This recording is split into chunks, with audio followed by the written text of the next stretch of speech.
sallallahu alaihi wasallam, Allahumma shalli ala sayyidina Muhammad, dan beriman dan kekal dia dalam Islam sampai ke akhir hayat. Itu takrif sahabat. Takrifnya siapa yang telah pernah berhimpun bersama Rasulullah sallallahu alaihi wasallam dalam keadaan Islam dan kekal di atas Islamnya sampai ke akhir hayat. Itu takrif sahabat. Maksudnya man istama'a, siapa yang pernah berhimpun, bukan sekadar bertemu tapi berhimpun bersama Rasulullah. Sekalipun sahabat tu dia masih kecil, dibawa oleh ayah dia, didukung oleh ayah dia untuk melihat Rasulullah sallallahu alaihi wasallam dan kekal Islamnya sampai ke akhir hayatnya. Waktu itu dibilang sebagai sahabat. Ada seorang raja namanya Jabalah Ibnu Ayham. Jabalah Ibnu Ayham ni dia raja dalam satu kabilah Arab. Dia masuk Islam. Ketika mana dia masuk Islam tu, berlaku satu peristiwa. Peristiwa dia, Allahumma salli ala sayyidina Muhammad, dia mentawafi Kaabah. Tengah-tengah tawaf, baju dia labuh. Allahumma salli ala sayyidina Muhammad. Baju dia labuh. Bila baju dia labuh, Allahumma salli ala sayyidina Muhammad, tiba-tiba baju dia tu dipijak oleh seorang hamba.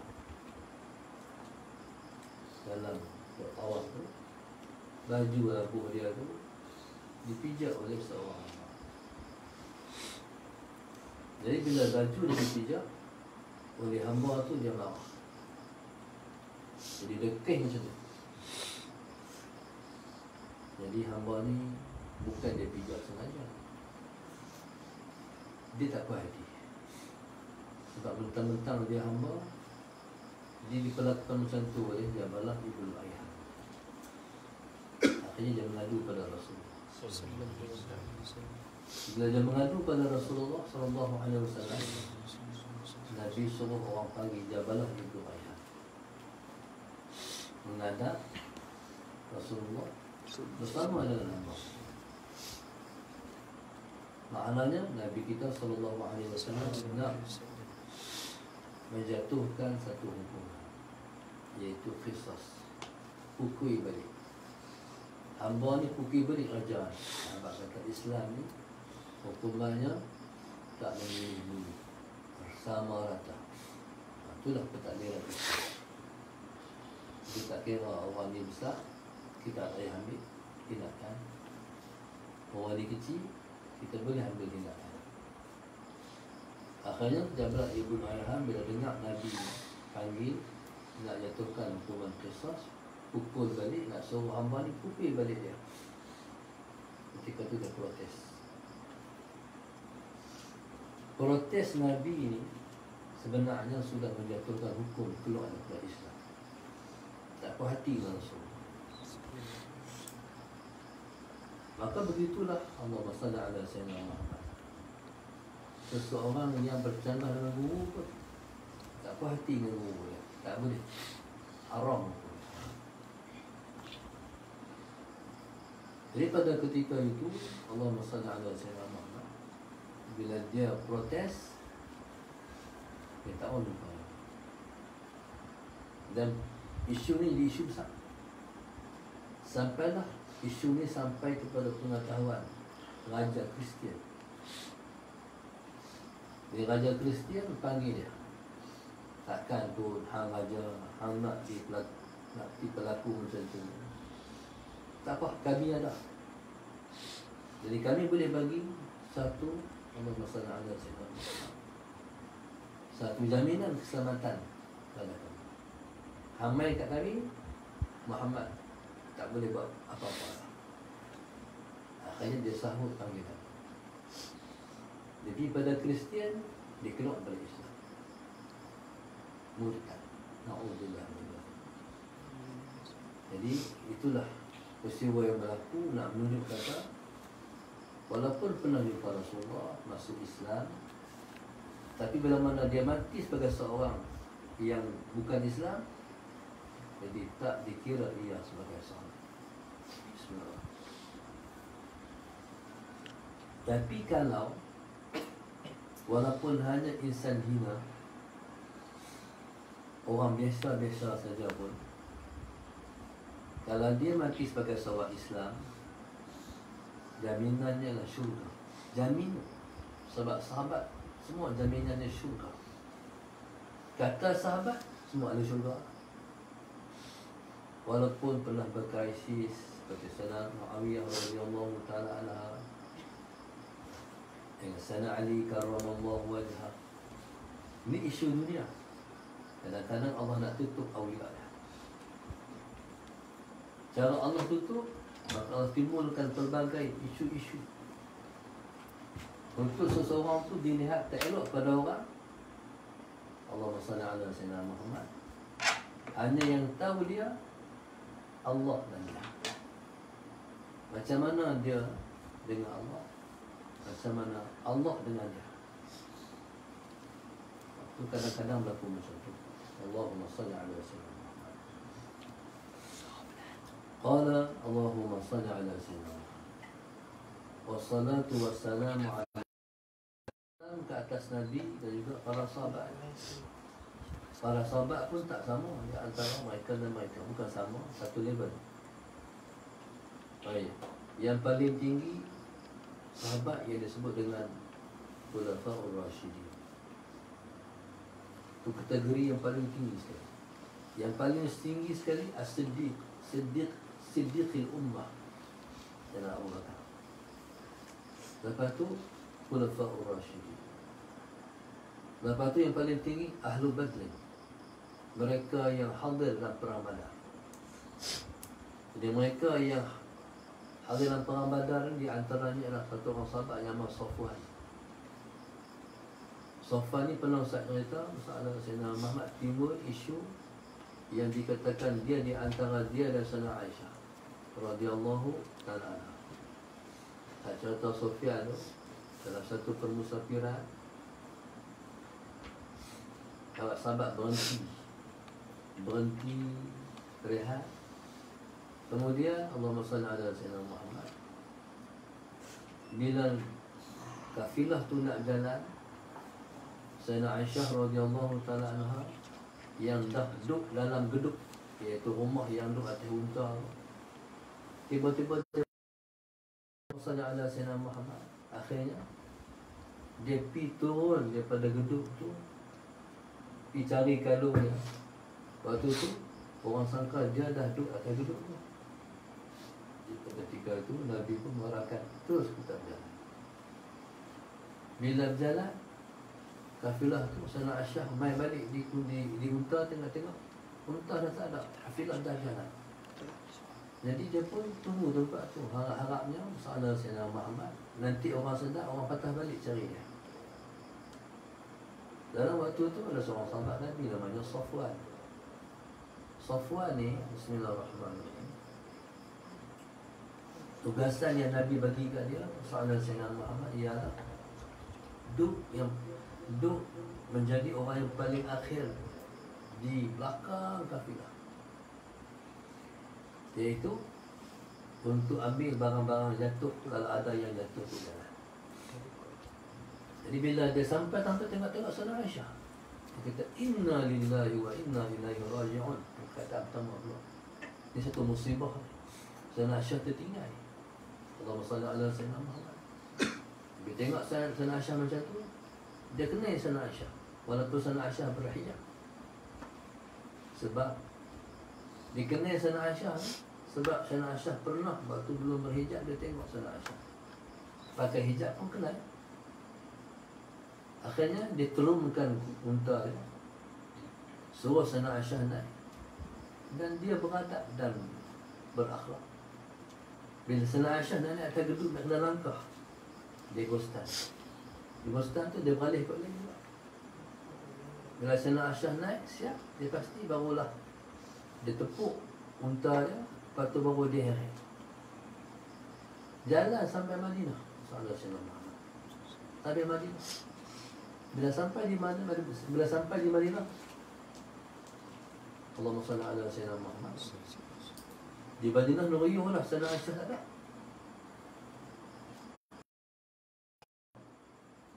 Unta dia, Sana Aisyah di atas. Kalau unta Sana Aisyah, salah, ada gedung kan? Jadi bila unta dia ni duduk atas unta, Sana Aisyah. Jadi bila tengok keadaan macam tu, maka timbul qil wa qal. Orang cakap, apa Sana Aisyah buat dengan Safwan? Apa Safwan buat dengan Sana Aisyah? Nabi kita SAW sendiri tak memberi ulasan. Sana Aisyah bermati-matian kata pada Rasulullah, tak ada apa Rasulullah, dia bercerita gini. Nabi tetap kata, aku tak tahu jawapan. Mereka jawapan, aku tunggu jawapan Allah tadi. Bayangkan 40 hari lebih, Sana Aisyah macam mana dalam keadaan jiwa. Itu ujian yang sangat besar pada Sana Aisyah. Ini kita boleh merujuk dalam cerita hadithul ifki. Satu hadis ifik, iaitu benda yang berlaku yang berlegar, pendustaan yang orang bercakap.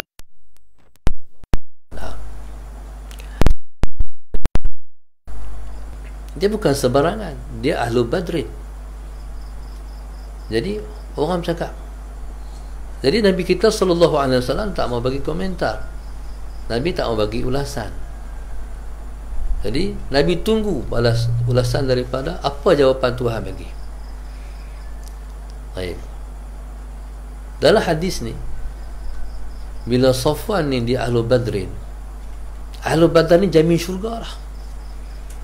Takkan kot dia buat ataupun mempelakukan begini. Sebab dia Ahlul Badrin. Allahumma salli ala sayyidina Muhammad, sahabat Nabi yang hadir perang Badar. Jamin syurga semua lah. Sampai 330 orang. Baik. Jadi akhirnya dah lama diuji oleh Tuhan 40 hari lebih. Duk tunggu wahyu mai. Sampailah Nabi kita SAW senyum sebab Tuhan dah bagi jawapan di atas sucinya Sayyidina Aisyah radhiyallahu ta'ala anha. Okay, jadi sahabat pun tak sama di antara mereka dan mereka. Mereka ada ulama, dia panggil ulama us-sahabah. Bayangkan kalau ulama kita pun dah tinggi sangat. Bayangkan ulama us-sahabah. Subhanallah, sallallahu alaihi wasallam Muhammad. Sebab tidak sama itulah, maka ada yang disebut dengan kibar as-sahabah, ada disebut dengan sigar as-sahabah. Kibar ni sahabat-sahabat yang utama, sigar ni sahabat-sahabat kecil macam badui. Allahumma salli ala sayyidina.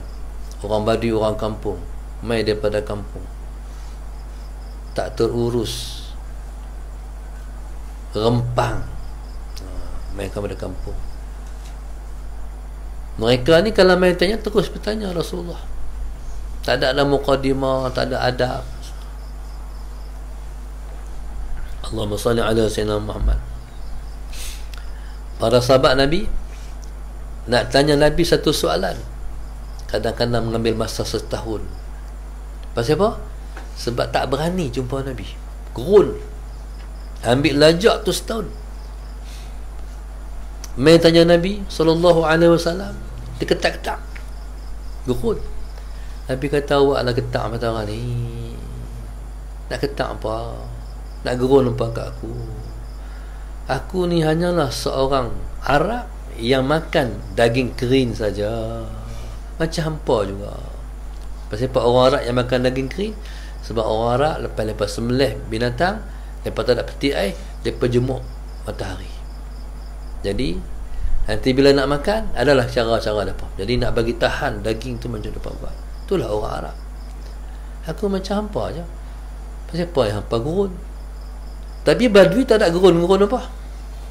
Dia main terus macam tu lah. Soalan Sayyidina Muhammad, bagi tu ke aku. Itu masa Nabi balik pada medan perang, tanggung satu barang rampasan perang. Badui itu kata, hai ya Rasulullah, bagi ke aku. Macam tu cara terempang. Nabi kata, aku tak bagi lagi. Dia ikut lagi, bagi kat aku. Aku tak bagi lagi. Kali ketiga tu, bagi kat aku. Belum sempat Nabi kata aku tak bagi lagi, dia rentak, dia tarik. Nabi kita sendiri yang mulia tu terlentang. Nabi kita yang disebut Sayyidul Kaunain tu terlentang. Terlentang tu merah dilihat oleh sahabat, bekas kena tarik. Nabi kata, aku tak bagi lagi. Tu Rasulullah. Jadi subhanallah, masalah saya dalam senyum-senyum Nabi tu, aku tak bagi lagi. Pasal apa? Nabi cakap macam tu, orang kampung. Baik. Tapi mereka ni kalau mai masuk nak tanya soalan, para sahabat pekat ceria. Soalan apa pula dia tanya ni? Contoh Ketua Badui, dia semayang, satu orang imam baca suratul Baqarah di belakang. Panjangnya baca. Habis semayang, Tok Imam bagi salam, Tok Imam nak bangkit pula semayang. Dia main tanya, surah apa pula nak baca? Suratul Fil. Kalau Baqarah pun panjang, Fil lagi panjang ni, kata dia. Tak ada semayang, nyong. Waktu Badui, kalau tanya soalan, masuk tanya soalan, para sahabat senyumlah. Mesti soalan lawak ni. Ni sirat as-sahabah. Lepas guru kami Dr. Aziz Hanafi dulu, dia Syiah, dia tak bagi can. Mesti dia bantai gila-gila mempertahankan sahabat Nabi. Sebab Syiah mengkafirkan semua sahabat, kecuali 2-3 orang sahabat yang Syiah tak kafir. Hal lain semua kafir. Jadi kata Dr. Aziz Hanafi, kalau ke sahabat yang kecil-kecil pun mereka kafirkan, macam mana kalau kafir, kalau sahabat-sahabat yang besar pun mereka kafirkan, macam mana hal kecil-kecil ni? Dia menangis. Jadi subhanallah, masalah Sayyidina Muhammad tu dia panggil sahabat. Sahabat ni tak pernah dan golongan sahabat tak berulang lagi, dan dia tak berulang kali yang kedua generasi sahabat. Allahumma salli ala sayyidina. Sebab tu kalau berulang pun generasi ikhwan di akhir zaman, tetap takkan sama dengan generasi sahabat. Mereka sedekah sebelah tamar, nilai mereka sedekah sebelah tamar bukan seperti kita sedekah. Sembahyang mereka tak seperti sembahyang kita nilai, sebab mereka melihat Nabi secara terang, depan-depan tengok Rasulullah. Bila Nabi kita bercakap tentang syurga, mereka berasa macam mereka telah melihat syurga depan mata mereka. Ketika Nabi cakap tentang neraka, mereka rasa macam neraka mereka lihat depan mata mereka.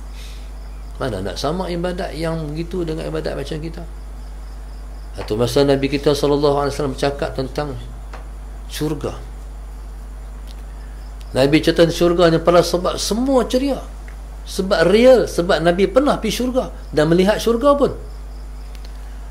Seorang sahabat tu, dia punya tak tahan hati, Allahumma salli ala sayyidina Muhammad, punya tak tahan hati, punya seronok Nabi cerita tu sampai dia gelak, sampai dia menjerit, girang, suka sangat nak Nabi kita cerita, pengsan. Bila dia pengsan, Nabi kata, aku jamin dia ahli syurga. Terang-terang Nabi jamin ahli syurga depan-depan para sahabat. Pada kali yang lain pula, ada seorang sahabat Nabi masalah saya bercerita, Nabi cerita tentang neraka. Nabi pergi dah, Nabi sampai dah, Nabi cerita dah. Bismillahirrahmanirrahim. Bila Nabi tentang neraka, takut neraka ni, sana menangis pada sahabat. Satu orang tu di puncak ketakutan sangat daripada neraka, menjerit, bukan pingsan, mati. Ketika dia mati, Nabi kata, aku jamin dia ahli syurga. Itu zaman Rasulullah sallallahu alaihi wasallam. Jadi macam mana nak sama ibadah mereka dengan ibadah kita? Jadi ibadah mereka tu berlipat-lipat kali ganda dibanding orang yang lepas mereka, terutama kita di akhir zaman. Allahumma salli ala sayyidina Muhammad. Qala wa ala ashabihi wa ala alihi wa ala alihi wa hizbihi. Seterusnya salawat dan salam ke atas keluarganya, keluarga Rasulullah. Siapa pula keluarga? Keluarga ni termasuk kita. Bila sebut keluarga Nabi, termasuk kita. Siapa kita? Orang Islami, orang mukmin, muslimin mukmin, orang Islam yang beriman. Maknanya selawat dan salam ke atas umat dia juga, umat Rasulullah juga. Sebab makna keluarga ialah kullu mu'minin taqiyyin, iaitu setiap orang beriman dan bertakwa. Maknanya itu keluarga Rasulullah. Berarti orang Islam ialah keluarga besar Rasulullah. Kita ialah keluarga Rasulullah. Allahumma salli ala sayyidina Muhammad. Qala wa ala alihi. Dalam mana yang lebih khusus, keluarga Nabi ini ialah ahlu baiti Rasulillah, ataupun disebut dengan ahlul kisah. Ahlul kisah ni, Nabi satu masa, Allahumma salli ala sayyidina Muhammad, Nabi dengan satu burdah yang besar. Burdah ni selimut besar, selimut ni rida. Jadi burdah ni hak boleh selimut tu. Taib. Ada sana Fatimah, ada sana Hasan, ada sana Husain, bersama dengan sana Ali karramallahu wajhah. Nabi selimut semua bersama-sama dengan dia. Nabi kata, inilah keluarga aku. Baik, jadi ahlu baiti Rasulillah, maknanya dalam makna yang khusus, tu makna tu adalah ahlu bait. Dari keturunan daripada situlah dia panggil keturunan Rasulullah. Lebih besar sikit, iaitu Bani Al-Muttalib dan Bani Hashim. Bani Al-Muttalib, Bani Hashim. Sebenarnya jalur keluarga Nabi ni 4. Bani Al-Muttalib, Bani Hashim, Bani Abdi Syamsin, Bani Naufal. Tapi dua ni ditolak jadi Ahlul Bait. Bani Abdi Syamsin dan Bani Naufal ditolak sebagai Ahlul Bait sebab keluarga mereka menentang Rasulullah. Yang membela Nabi Bani Al-Muttalib dan Bani Hashim. Allahumma salli ala sayyidina Muhammad. Taib. Nabi Bani Hashim, Imam Syafi'i Bani Al-Muttalib. Itu jalur keturunan Rasulullah. Yang lagi besar lagi keluarga Nabi ialah kullu mu'minin taqiyyin, setiap orang beriman dan bertakwa. Kita keluarga Nabi, insya-Allah. Qala wa hizbihi, dan partinya, hizbihi, kumpulannya. Hak inilah yang Nabi kata umat dia terbahagi pada 73 puak, satu je masuk syurga, dia panggil hizbihi. Bila tanya pada ulama, bila tanya pada Rasulullah, siapa yang masuk syurga tu Rasulullah? Nabi kata, Nabi sebut dalam hadisnya, man ana alaihi wa ashabi, ma ana alaihi wa ashabi. Siapa-siapa yang duduk di atas apa yang aku dan sahabat-sahabat aku duduk, maka mereka lah ahlu bait, mereka lah keluarga, mereka lah yang disebut dengan hizib, iaitu kumpulan Rasulullah sallallahu alaihi wasallam. Ini kita harap kita ialah termasuk di antara yang termasuk dalam hizib Rasulullah sallallahu alaihi wasallam. Qala wa ba'du wallahu subhanahu wa ta'ala alam. Ni wa ba'du ni dalam bahasa Arab, bila mana dia Allahumma salli ala ada pembuka kata bismillah, salawat dan salam, Lepas tu nak masuklah perbahasan, dia renggang, dia pisahkan dengan amma ba'du ataupun wa ba'du. Jadi bahas pada ni kita baru masuk perbahasan kitab Fathur Rahman. Wallahu subhanahu wa ta'ala alam. Jadi untuk muslimin dan muslimat yang telah pesan kitab, alhamdulillah kitab dah sampai. Jadi hari ni lepas kampus, insya-Allah mungkin akan sampai tak lama lagi, insya-Allah bismillah. Allahumma salli ala sayyidina Muhammad. Hari ini penaja kita ialah hamba Allah Taman Warisan Putra dan Kispang, hamba Allah yang infak untuk arwah ayah dan ibu Taman Suria Jitra. Allahumma salli ala sayyidina Muhammad. Keluarga Tok Mek, Tok Ma, Kampung Kekabu, Pasir Mas, Kelantan, hamba Allah Bukit Minyak, Lina Azina Ibrahim Langkawi, Hajah Mas Liza dan keluarga Kemasik, Abdul Rahim Abdul Samad, Bandar Seri Putra, Wan Nur Marikan, Sandui Tunas Penang, adik Ahmad Najib, Azina Abu Bakar, Azza Azizah Mukhtas keluarga, Nur Rahyu Zainal Abidin Sungkai, Zaujah Nizam Seremban, arwah Nur Zaimah, Nur Azimah Malim, Nurdin Malim, Hospital Miri Sarawak, Nur Arnida Hashim Kuantan, Laila keluarga Slim River,